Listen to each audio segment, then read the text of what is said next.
at the start of the year, I like to create a theme that I focus my year around. A theme that guides my decisions, that guides my goals. And this year, my theme is feel good, have fun, enjoy, which is kind of 3 themes in one, but I feel like they all work really nicely together. So recently, I brainstormed a list of all the things that I can do to feel good, have fun, and enjoy this year. And in this video, I wanted to share all of my thoughts with you. Starting with number 1, practice gratitude Andrew Huberman style. So in your brain, you have defensive circuits and you have pro-social circuits. This is interesting, I swear. Your defensive circuits, they are all about backing off, anxiety, withdrawing, and their job is to keep you safe. When your pro-social circuits are strong, you have more resilience, you move closer to experiences, to people. You have more empathy, you have more motivation, you have a lot more of the good stuff. And when you strengthen those pro-social circuits, you're actually weakening those defensive circuits. To make those pro-social circuits stronger and generally just enjoy life and enjoy your relationships more, you need to practice a specific type of gratitude. And this isn't the type of gratitude where you write down all the things that you are grateful for. It's a type of gratitude where you reflect on times when you have helped someone else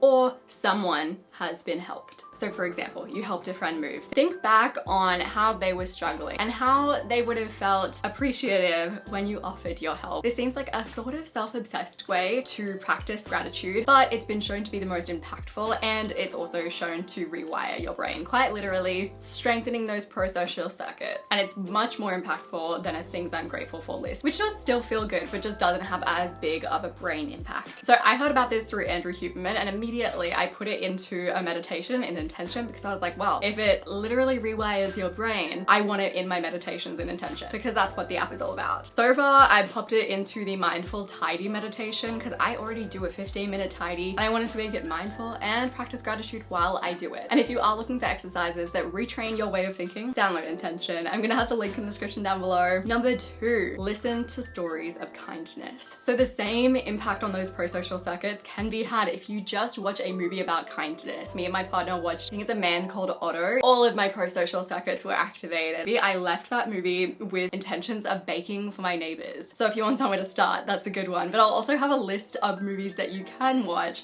on the screen. And on a similar vein, count your kindness. So a different way to practice gratitude is to literally count your kindness throughout the day. So make note of anything that you do throughout your day that is kind. So in one study that they did on this, everyone who was counting kindness self-reported higher happiness levels. And that was a month after they spent a week just counting their kindness. And for 30% of those people, they were actually much, much happier. So it impacts some people more than others. And that was just from counting moments that they were kind. Leverage anticipatory joy. So anticipatory joy is the joy that you get when you're anticipating something in your future, something that you're excited for. And it's often actually higher than the joy that you get from participating in doing the thing. So it makes it really easy to just sprinkle things in your year that you're excited for, so that you've always got that anticipatory joy going. Having a getaway, a picnic, some kind of social event. And they don't even have to be that frequent, just far enough away that you're like, oh, I'm really looking forward to that. Recreating Pinterest photos. To me, the idea of taking a Pinterest photo that looks like a good time and recreating it in real life, not particularly for photos, but just for the idea of creating moments, that's fun. Creating intentional moments, whether they're based on Pinterest photos or just things that you really want to do, it's just an easy way to create more enjoyment in your life. Develop your exteroceptive focus. So when you are self-focused, you are in your head, you are thinking about you, you're thinking about your problems, you're thinking about maybe how other people are perceiving you. It's not a good time. It's not a good time for you. It's not a good time for the people around you. Definitely not fun, feel good, or enjoyment based. There are also people that lean a little bit too far the other way too. They're never internally focused. They're never really paying attention to what's going on in their head or their bodies.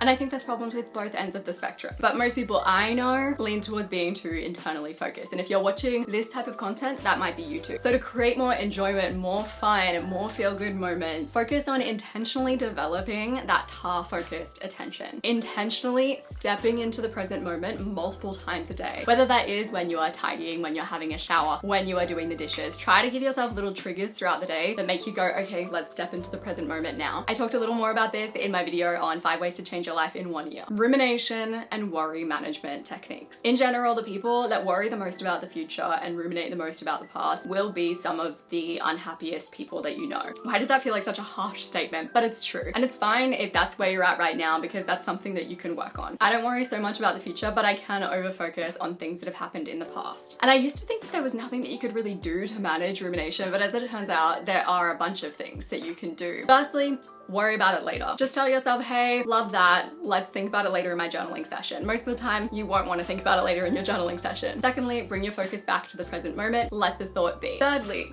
the get curious technique. So like, okay, I can see myself ruminating. How does that feel in my body? Where do I notice it? What color is it? Do weekly resets. So one thing that blocks my enjoyment of life tremendously is stress. I don't have a negative view of stress. Some healthy stress is good, but when it's chronic, ongoing stress or it's very preventable stress, I want it gone. This year, I want to let go of rushing, of unhealthy, unnecessary pressure as much as possible. And one way that you can make sure that you do that is by consistently doing a weekly reset where you look towards a week ahead and go, okay, how can I prep for this week? How can I make sure that things are smooth this week? When you stress less, you enjoy life more. A good reframe of a weekly reset, a weekly planning routine is calling it a stress management tool, because that's what it is. Ask, will this make future me feel good? So this is a question that I've been using this year, particularly in relation to food. I am a sensitive gal, and that also includes food. A little too much caffeine, a little too much sugar, a little too much of bread even, and I'm like, oh. So I've started this year out by focusing on the question, will this make me feel good? And sometimes that means that I will have a chocolate, I will have a wine. But when I ask that question, it means that I moderate, I balance things out. Learn to commit to the bit. Something that me and Luke always say is no should-ofs. When one of us starts shoulding and going like, oh my gosh, I should have done this, should have done that, the other person will immediately call them out and be like,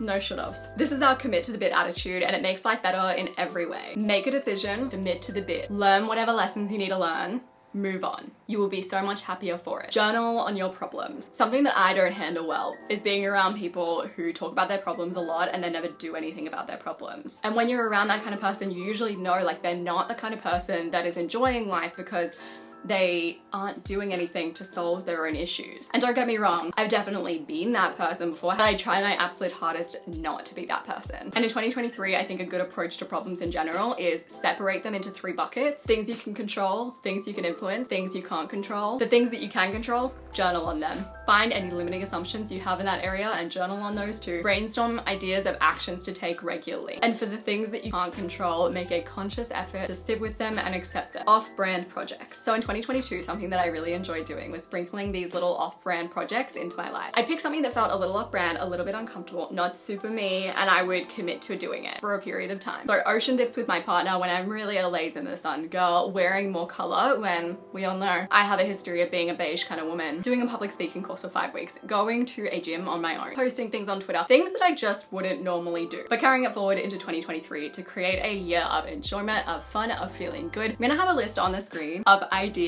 of off-brand projects that you could do. Feel free to add your own down in the comments. Setting feel-good goals. So instead of should-have goals, things that we feel like we have to do, approach your goals from a place of what would be the most enjoyable goal that I could focus on this year? What would be just so much fun? What would be the best time? Focus on those goals. Follow the fun, follow your curiosity, follow your interests. I always find the things that work out the best for me in life usually come from a place of enjoyment, of oh, I just really want to do that, of I'm obsessed with and interested in that, rather than from a place of yeah, that's something that I should do. Setting fewer goals. Moving away from the I'm gonna set 20 goals in every area of my life mindset and moving into the mindset of I'm gonna set just 3 goals for the year. This moves the focus away from achievement because I really enjoy achievement. I like getting things done. I really like working on projects. I don't want to make it the main focus of my life. I don't want to base my worth in what I do. So just having 3 goals that are based in feeling good, having fun, and enjoying life not only is going to make the year a funner year for you, but also people tend to find that when they set fewer goals, they achieve more, not less. Kind of goals, you tend to get overwhelmed and you give up, or you half-heartedly do things. You get over your goals, whereas when you just have a few things to focus on, you can really put your energy, time, and attention into those things. Document for you, not for others. So a really vague intention that I have had every year pretty much for the last 2-3 years has been take more photos of your life. But the thing that has blocked me from doing that has been the idea that when you take photos, you're not in the present moment. I didn't want to give up being in the present moment just to take pictures. But recently I was looking this up because I was like, is that a real belief, or have I just picked that up somewhere and never actually looked into it? And there was an article in the Journal of Personality and Social Psychology, and they've found pretty consistently that when you take photos of things, it can actually enhance your enjoyment of those activities, and it can enhance your memory of those activities. But it's dependent on taking photos not interfering with the activity itself. So for example, you know, when people take photos in the moment and then they're on their phone editing that photo and then they're posting it like in the middle of a catch up. And the other thing it's dependent on is not having social media in mind when you're taking the photo. So taking photos to document, taking photos for the memories. And this year I'm trying to properly give this a go by taking photos for Day One, which is a journaling app, and making my capturing a lot more about memories. And if I do want to share them on social media, I will, but often I won't. If you liked this video, I made a similar video a while ago called 8 Ways to Enjoy Your Life More. I'm gonna have that linked on the screen as well as down below. I made it a while ago, but everything in it is still applicable. I appreciate you so much, and I'll see you soon.